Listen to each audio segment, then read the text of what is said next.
ও কৌতূহল চল নিয়ে চল, চল নিয়ে চল অজানায়, অদেখায় অচেনায়। চল নিয়ে চল ও কৌতূহল রহস্যের কিনারায়। বন্ধু পথের ডাকে নামবো পথে একসাথে। বন্ধু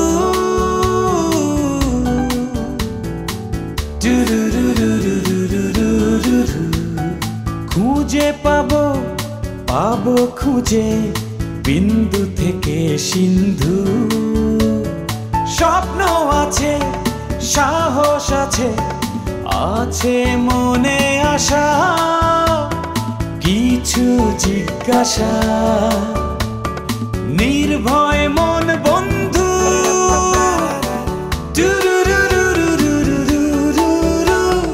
সঙ্গে আছে ছোট কাকু।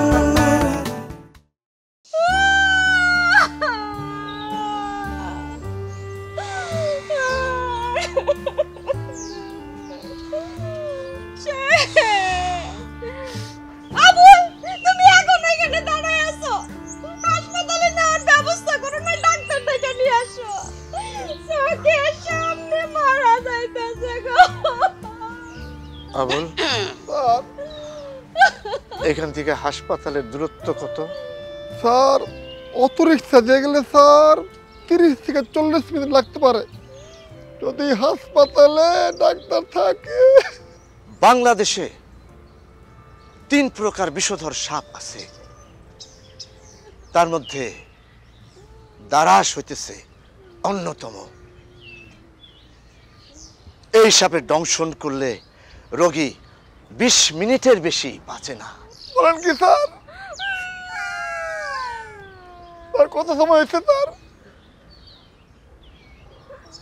10 মিনিট গন। হ্যাঁ স্যার, এখন কি আবুল স্যার? তাকে শরীরের কোন স্থানে সাপে দংশন করছে?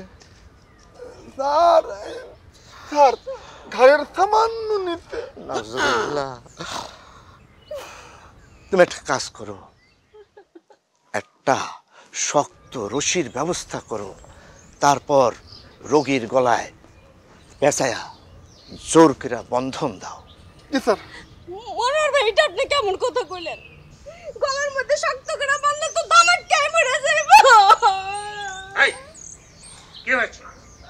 কি হয়েছে এখানে? মিয়া ভাই, আপনাদের জামাই আর নাই। স্যার, আমি আপনার এই ঘটনা খুলে বলতেছি। আপনার বোনের জামাই জনাব দুলাল খাস্তগি এই মাত্র ইন্তেকাল ফরমাইছে। কে মারা গেছে? আপনার বইনে বলছে। তুমি বলেছো? তুমি বলেছো? জি না স্যার। তুমি? ও মারা যায়নি। আমি 1 থেকে 3 গুনবো, এর মধ্যে ও উঠে বসবে। কি বলেন? এই 1 2। আসসালামু আলাইকুম। মেয়ে ভাই ভালো আছেন?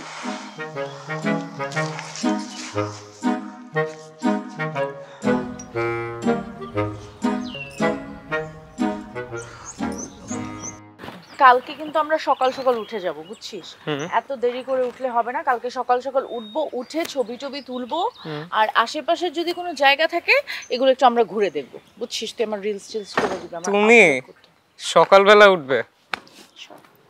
এই ভাইয়া, এক্সকিউজ মি, আমরা একটু কালকে সকাল সকাল বের হতে চাচ্ছি। রিসোর্টের আশেপাশে কোনো ভালো জায়গা আছে ঘুরে দেখার?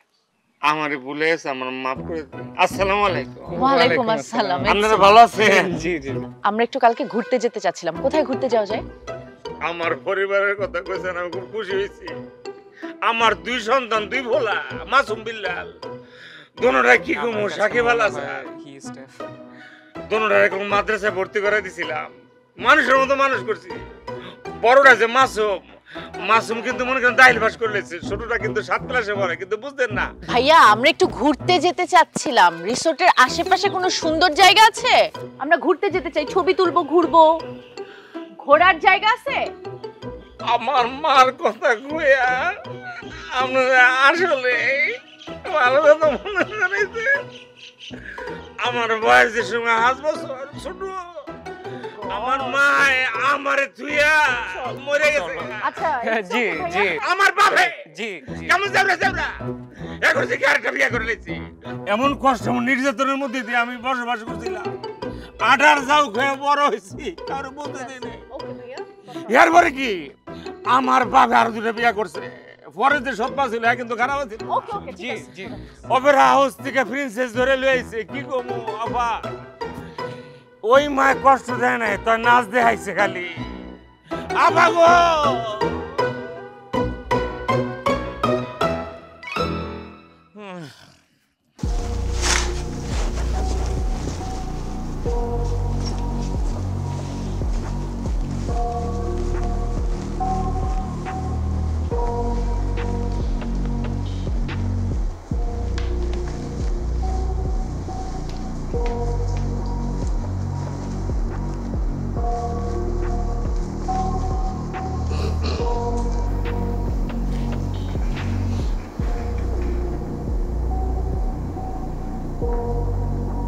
উনি কি এখানে থাকবেন?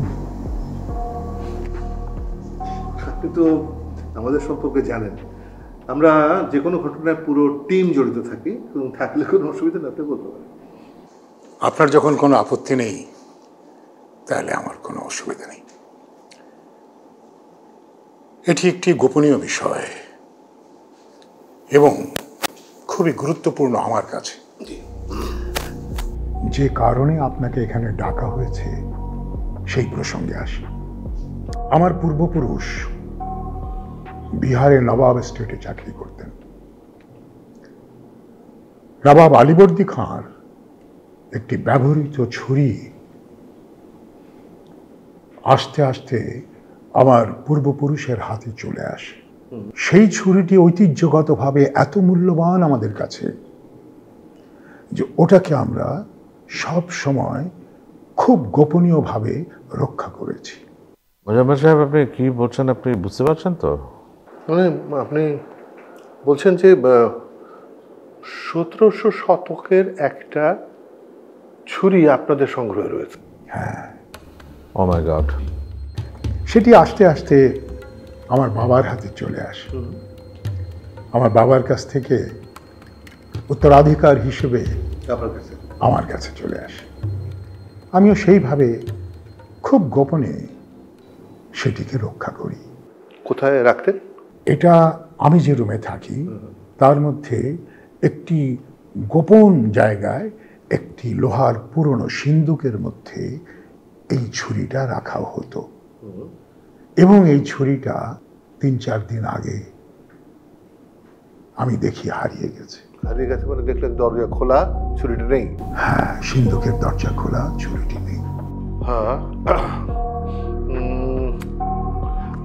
আপনি ছাড়া এ বাড়ির আর কে কে জানে এই গোপন সিন্দুকের কথা? আমার বিশ্বাস কেউই জানে না। এমনকি আপনার সন্তান সন্ততি বা স্ত্রী কেউ এই বিষয়ে কিছু জানে না? আমি চিরকুমার। আচ্ছা, যেহেতু এটি আপনার পরিবারের কেউই জানে না এবং আপনি কাউকেই জানাননি, সেটা আসলে বাইরের কারো জানার কথা নয়। সুতরাং এই কাজটা, চুরিটা বাইরের কেউ করেনি। যারা এটা সরিয়েছে সেটা তারা এই বাড়ির ভেতরেরই কেউ। আরেকটা প্রশ্ন, আপনি শেষ কবে এই ছুরিটাকে দেখতেন? আমি তো সপ্তাহে সপ্তাহে ছুরিটা দেখি। সপ্তাহে দেখেন, কিন্তু আপনি 3-4 দিন আগে প্রথম দেখেন যে সিন্দুকের দরজা খোলা, ছুরিটা নেই। ঠিক আছে, আমরা তাহলে এসএস লেগে পড়ি, দেখা যাক, নিশ্চয়ই আপনার উপকার করতে পারবো আমরা। এই যে আপনার পারিশ্রমিকের সামান্য কিছু অংশ। মোজাম্মেল সাহেব, আসলে আমরা কেস শেষ করার আগে কোনো পারিশ্রমিক গ্রহণ করি না। আমরা কেসটা আগে শেষ করি, তারপর আমরা এটা নিয়ে কথা বলি। আমরা এখন চলি। মাঝে মাঝে আপনার কাছে আসবো কিছু প্রশ্ন নিয়ে। ভালো থাকবেন। আপনাকে অনেক অনেক ধন্যবাদ, অনেক খুশি হলাম। ভালো থাকবেন। থ্যাংকস। পুরো বিষয়টাই কিন্তু ট্র্যাজিক। সিরাজউদ্দৌলা বাংলা, বিহার, উড়িষ্যার নবাব, অথচ নিজ দেশেই কিনা তাকে ছদ্মবেশে পালাতে হলো নৌকায় করে, আর শেষ পর্যন্ত তাকে ধরা পড়তে হলো ওই নাজিমগড়ের পারে এসে। নাজিমপুর, মহানন্দা নদীর মোহনায়। হ্যাঁ, ইউর রাইট, নাজিমপুর। তারপরেও দেখো উনি, মানে আমার কাছে মনে হয় এই ধরা পড়াটার মধ্যে না এক ধরনের নিয়তির বিষয় কাজ করছে। কেনই বা তখন ছোট বাচ্চাটার ক্ষুধা লাগবে, উনি নৌকা বেরাবেন, বাজারে যাবেন খাবার কেনার জন্য, আর লোকজন তার জুতো দেখে তাকে চিনে ফেলবে, আর ওনাকে ধরা পড়তে হবে। এটা কাহিনী না ইতিহাস, সেটা আসলে বিবেচনা করা হয়নি। যদি কাহিনী হয় ভালো, ইতিহাস হলে খুবই দুঃখজনক। যাত্রায় গ্রামোফোন রেকর্ডে আমরা শুনেছি যে ওই নবাব ধরা পড়ার পর পেরেক দিয়ে সিংহাসন তৈরি করা হয়েছিল, জুতোর মালা গলায় পরিয়ে দেওয়া হয়েছিল। সেই এটা ইতিহাস হলে খুব দুঃখজনক না? অবশ্যই দুঃখজনক। আমরা তো এগুলোরই রিপিট করি আমাদের জীবনে বারবার। এক্সকিউজ মি, কিছু বলবেন? জি, কিছু বলবো। আসসালামু আলাইকুম। ওয়ালাইকুম আসসালাম। আপনি কি আমাকে কিছু বলবেন? স্যার, দুজনকেই বলবো স্যার। আসসালামু আলাইকুম। স্যার, আমার নাম মনোয়ার পাঠান। আমি একজন পরহেজগার মানুষ। জি। 5 ওয়াক্ত নামাজ পড়ি, জীবনে কোনোদিন নামাজ কাজা হয় নাই। আমার বয়স যখন 9 বছর, তখন আমার গুটি বসমুক্ত হয়েছিল, কিন্তু আমি স্যার নামাজ কাজা করিনি। স্যার, আপনি ফোন আসছেন। না না, জি। আমি নিজেকে অত্যন্ত ভালো মানুষ বলে দাবি করি স্যার, কিন্তু দুঃখের বিষয় স্যার, এই যে বাড়িটা দেখতেছেন স্যার, সব চোর চোরটাই ভরা। যারেই দেখবেন সেই চোর, সে বদমাস। সেই জন্য আপনাদের বলতেছি স্যার, সম্মানিত ব্যক্তি আপনারা এখানে আসছেন অতিথি স্যার, আপনারা আপনাদের জিনিসপত্র একটু সাবধানে রাখবেন, যেমন ঘড়ি, ওই ওয়ালেট নাকি মানিব্যাগ, ওইগুলি, তারপরে চশমা, আরও কাপড় চোপড় যা আছে দামি জিনিসপত্র স্যার, এগুলি নিজেদের নজরে রাখবেন স্যার। পরে কোনোভাবে চুরি চামারি হইলে স্যার, তখন এই বান্দাকে স্যার দোষ দিতে পারবেন না। Thank you. Thank you. শোনো, আমি একটা বিষয় বুঝবার পারছি, তোমার ভাই তোমারে অত্যন্ত স্নেহ করে। তার মেজাজ ভালো থাকতে থাকতে তার কাছে লাখ 5 টাকা চাও, কও আমি টাকা দিয়ে ব্যবসা করব। মিয়া ভাইয়ের কাছ থেকে এর আগেও ব্যবসার নামে অনেকগুলো টাকা নিছি, আমি আর চাইতে পারবো না। সমস্যা কি? ব্যবসা মানেই লাভ, ব্যবসা মানেই লস। আগে লস হয়েছে, এবার লাভ হইব, এটা কতারে। আর যে জায়গায় আমাকে থাকতে দিছে, এটা কোনো জায়গা হইলো? একটা বস্তির মধ্যে থাকতে দিছে। তারে কও আমাকে 5 কাঠা জায়গা এনে দিয়ে একটা ঘর বানাই দিতে, একটু হাত পাও ছেড়ে শুয়ে থাকি। মিয়া ভাই এত একটা ভালো মানুষ, তার ঠকাইতে লজ্জা লাগে না? আমি আর তারে ঠকাইতে পারবো না। তোমার মিয়া ভাই ভালো মানুষ না, সে একটা বলদ। বলদরে ঠকাইতে হয়, এটা তার একটা শিক্ষা, বুঝছো? তার কাছ থেকে টাকা নিয়ে আপনার যদি ইচ্ছা হয়, দরকার হয়, আপনি যাইছেন, আমি চাইতে পারবো না। সে আমার ভাই লাগে না, সে তোমার ভাই লাগে, তুমি চাইবা? আমি বলছি তো আমি চাইতে পারবো না। আমি কইতেছি তুমি চাইবা? চাইবো না। না না না, আমি তোমার স্বামী লাগি, পারবো না। আমি তোমার স্বামী লাগি, আমি কইতেছি তুমি আনবা। পারবো না বলছি তো, আমি পারবো না মানে পারবো না, আমি তার কাছে যাবো।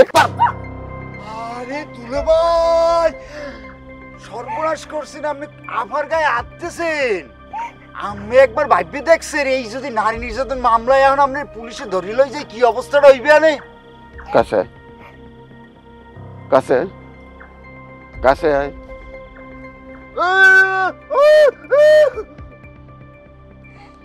এইবার মোষে টান দিছি, 2-1টা শীর্ষে বোধ হয়। এরপরে আরেকবার যদি আমার বউরে নিয়ে কোনো কথা কস, খামসায় সব মসজিদে হলামু। আমার বউরে আমি মারুম কাটুম। তুই কর কাটা রে, তুই কর কাটা। এই ফ্যাত করে কান্দা না, মশারি টাঙ্গু দাও, ঘুমাইছে। এই বিয়া ছেলে আছে নাকি? মুই ওই বিড়ি সিগারেটের কাম করি না, খাই না। থাপ প্রায় সোজা করে দেবো। দেশলাই দে, দে দেশলাই।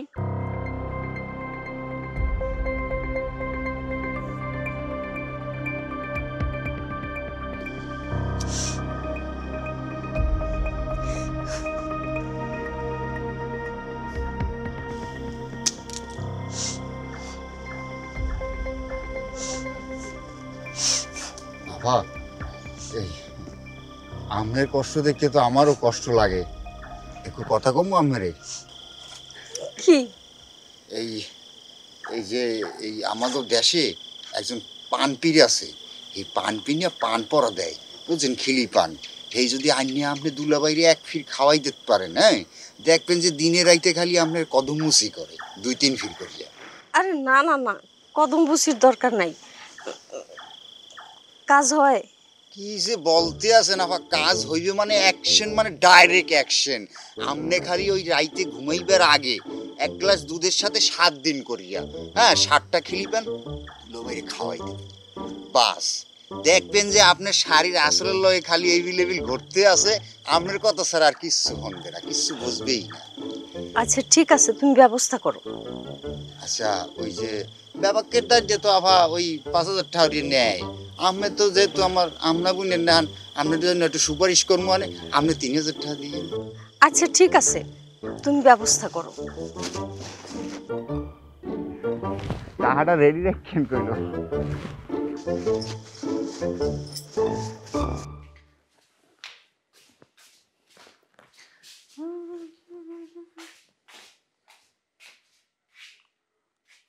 ফোনটা কই? আরে আমার ফোনটা তো এখানে চার্জে দেয়া আছে। সাগর, সাগর, আমার ফোন কই? আই সাগর, ছোট কাকু, আমার ফোনটা কে নিল?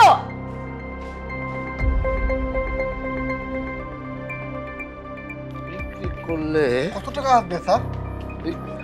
ম্যানেজার সাহেব, ওয়ালাইকুম আসসালাম। আমরা সামনে বসে গল্প করছিলাম, আপুর ফোন ছিল রুমে চার্জে। আমরা রুমে গিয়ে দেখি আপুর ফোন নাই। How strange. হ্যাঁ, আমার ফোনের কি হাত পা আছে যে ফোন হেঁটে হেঁটে চলে যাবে? আমার ফোন চার্জে ছিল, ফোনটা নিল কে? ম্যাডাম কি বলবো, এই বাড়িতে চোরচুরটাই ভরে গেছে। খালি এই বাড়ি কেন, এই সমাজে চোরচুরটাই ভরে গেছে। ঘুণে ধরা সমাজ, এ সমাজ ভাঙতে হবে, নতুন সমাজ করতে হবে। কিসে হাতে একটা কথা। হাতে এমনি তুলো। জি স্যার। ম্যাডাম, আপনার কি বলবো, বলতো ভয় লাগতেছে। আমার ওই বাড়িটা জিনবুতে ভরা। কি? ম্যাডাম, ওই যে আপনারা কোনার যে রুমে থাকেন না, তার পিছনে জানলার পাশে দেখবেন 7-8টা বাস আছে। বাস বাস? হ্যাঁ, বাস বাস। ওই বাসের প্রত্যেক ডালে ডালে জিন আছে। জিন কিরকির করে। আপনি চুপ করেন, এই সমস্ত আজে বাজে কথা আমার সাথে বলবেন না। আমি কিন্তু জিন ভূত অনেক ভয় পাই। ফালতু কথা রাখো, আমি ম্যাডামরে বলতেছি। ম্যাডাম, আমি আপনার সত্য ঘটনাটা খুলে বলি। এই বাড়িতে 2টা জিন আছে, হাজবেন্ড অ্যান্ড ওয়াইফ, আর ছোট একটা বাচ্চা। সন্ধ্যা হলে তারা একসঙ্গে নেমে যায়।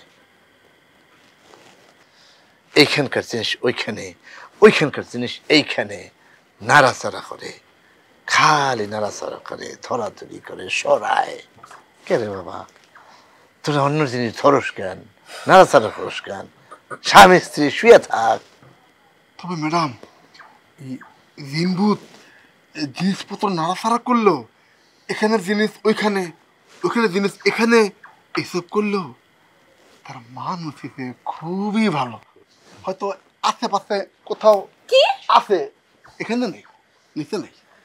জিন বুঝি না, মানুষ বুঝি না, পরিও বুঝি না। আপুর ফোন কালকের মধ্যেই এনে দিতে হবে। 2 দিন পারা যাওয়া যায় না? কি কালকের মধ্যে? কি এখন ফোন লাগবে? এই এখনই, আজকে রাতের মধ্যে আমি আমার ফোন চাই। আমার ফোন যদি না বের করতে পারেন, আমি আঙ্কেলের কাছে কমপ্লেইন করতেছি। এখনই আমি যাব। খুকি, আমি আন্তরিকভাবে দুঃখিত। আমার এখান থেকে তোমার ফোনটা হারিয়ে গেল। 24 ঘন্টার মধ্যে যদি না পাওয়া যায় আমি তোমার ফোনটা কিনে দেব। না থ্যাংক ইউ, আমার মনে হয় না দরকার হবে। শ্রাবন্তী, তোর ওই ফোনটা আমার নিশ্চিত বিশ্বাস যে এই বাড়ির কোথাও না কোথাও আছে, খুঁজে পাওয়া যাবে। বাট ছোট কাকু, তুমি তো জানো ফোন ছাড়া আমি এক মুহূর্ত থাকতে পারি না। কতক্ষণ যাবত ফোনটা আমার কাছে নেই বলো তো? মানে আই ফিল সো বোর্ড। আমি একটু হাতটা ধুতে হবে আমার, তোরা কেউ যাবি?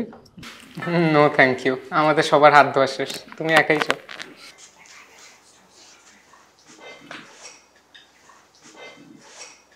আপনারা স্টার্ট করুন। মিয়া ভাই, একটা জরুরি কথা বলা খুবই দরকার। না বললেই ভালো হয়। না বললে ভালো হয় আমি জানি, তারপরে কইতে হবে। মিয়া ভাই পরে শুনবো।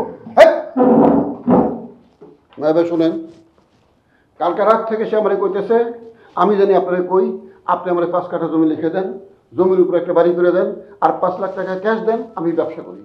আমি তারে কইলাম আমি জামাই মানুষ, আমি কেমনে ভাইজানের কাছে চাই?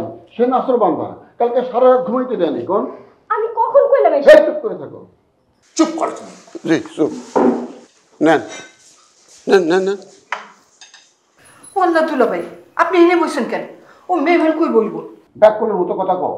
আমি জামাই মানুষ, মেহমানদের সাথে যদি তুমি না বসি তো মেহমানদের অসম্মান করা হবো না? আমি আরেকটা চেয়ারের ব্যবস্থা করতেছি। একটা চেয়ার নিয়ে আসুন। খাবার কেমন হয়েছে? জি ভালো। রান্না করেছে কে? রান্না আমাদের বাবুর্চি করেছেন। খুব ভালো হয়েছে। Thank you. Please please. কেমন হয়েছে ক্যাপ্টেন খাবারটা? ভালোই লাগছে। কে এসেছে? কি ব্যাপার? এসএস তো আমার ফোনের রিংটোন। এটা তোর ফোনের রিং? আমার ফোনটা কোথায় বাজতেছে? কোথায় আমার ফোনটা কোথায় বাজতেছে? স্বপ্ন আছে, সাহস আছে, আছে মনে আশা, কিছু জিজ্ঞাসা, নির্ভয়